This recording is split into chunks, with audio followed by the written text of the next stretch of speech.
tay. So Jadi last mo pa jacket. ito na yung dinre natin sa fuel filter na bago. So kahapon pa ito nilagay pero ang dumi kaagad ng fuel filter. So ito kahapon pa ito nilagay. Ito po ang luma niya. So DIY ang tirada nila. Kinating tapos binalik, lininis lang yung loob. Issue sa tangke, ito talaga yung pinaka problema ng mga bunggo. Kailangan talaga itong kuskusin. So kaya dito ang daming kalawang sa loob. Yan, cleaning fuel tank muna. Kayari, tanggalin natin ang 4 na fuel injector para matest natin. Una natin ang opening pressure at saka delivery return.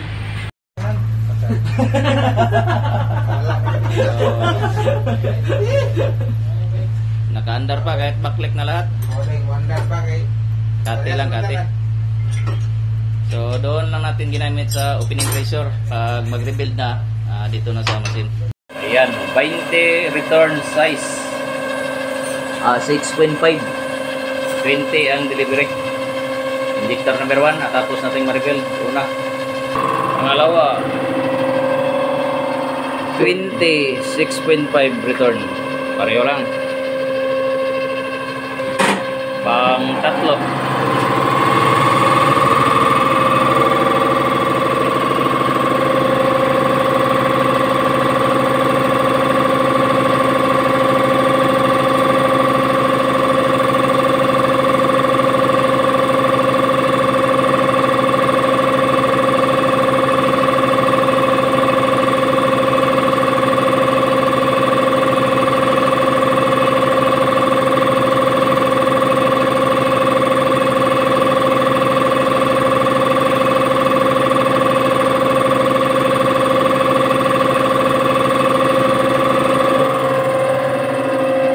ayan, 26.5 pa rin.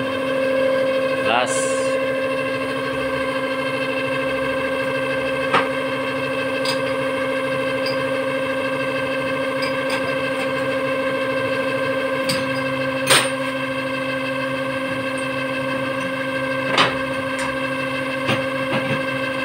Sa pulir ang giletan.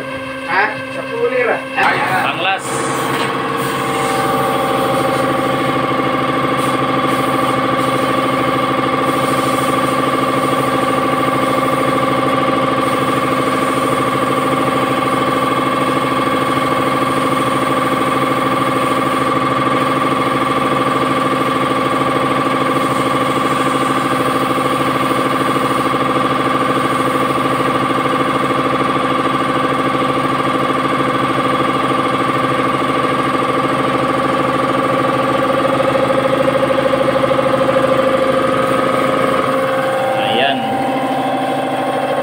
Pareho 26 lang ang return.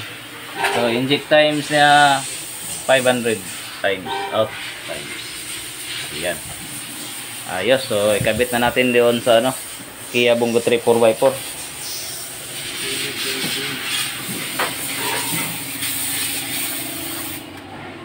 So nilinis natin ang fuel tank. Ayan. So papalitan natin ang fuel filter. So ito yung niya, crudo, may kalawang. Ito yung bagong palit kahapon, may kalawang na rin. So itong crudo galing ito sa bagong fuel filter. So ang lumang fuel filter DIY lang ang ginawa nila. Ito inating lang. So sira ang 4 na fuel injector, rebuild natin. Tapos priming pump, every year dapat papalitan ito kasi magano ito, magbiak katulad nito. So every year lang ito papalitan. Ito yung pinaka-importante din kung maglinis tayo sa baba, ang sa niya, parang sa kung sa Bisaya pa sa atop niya, kuoton pa na to kay naadri ang taya daghan pod. Ayan. So dito kasi hindi yan maabot kasi ng crudo kung hindi palaging magpupultang, kaya magkaroon ng kalawang sa taas. So ito po ang kalawang na galing sa tangki. fuel tank.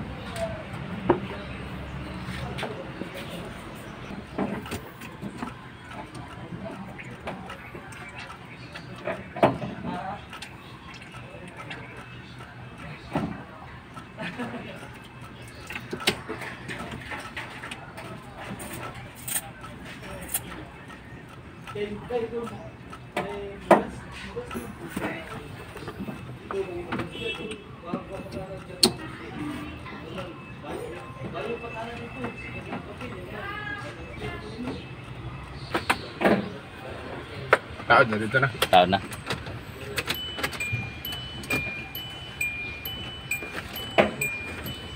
So, delete trouble code muna tayo sa ano niya, previous history na trouble code. Mass airflow ang tinuturo nito. Saka inlet metering valve. So, normal na lang na maglabas siguro yang sa injector circuit kasi tinanggal natin. So, ito maglabas, exhaust gas recirculation. P0100 exhaust gas recirculation. P0102 mass volume airflow circuit input low. So lumalabas ang apat na injector. Tapos P1119 inlet metering valve control port at saka P1120 inlet metering valve port. P1640 main relay control circuit port. So delete trouble code na lang tayo para maka-bleed na.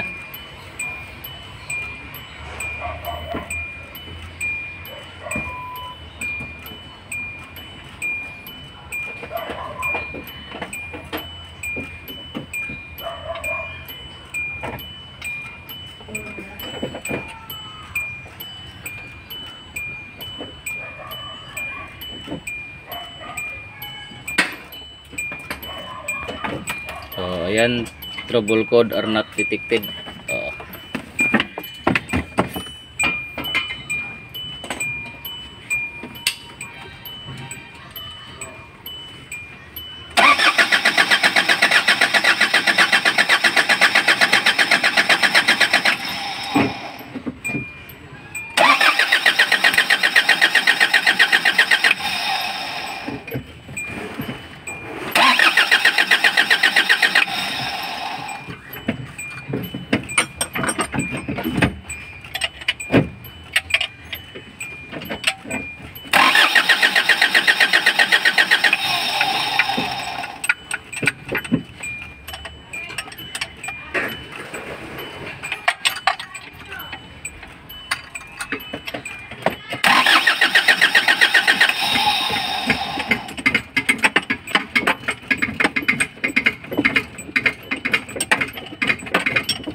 ayan mga boss, natapos na.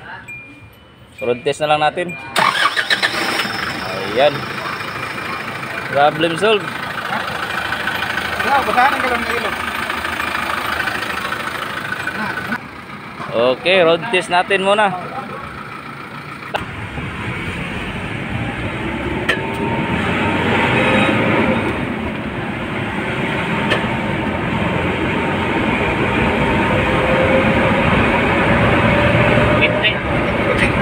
Sinta to sira. Sira. Lights na.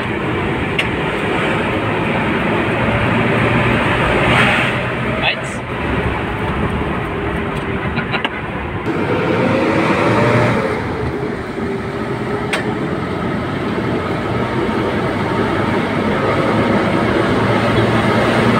Di power eh. Pagkilit. Dari sira to, sinta pagkilit to. Grabe. Ayos right. Ayan, natapos na. So makauwi na ng ano ngayon ang mayari, mental.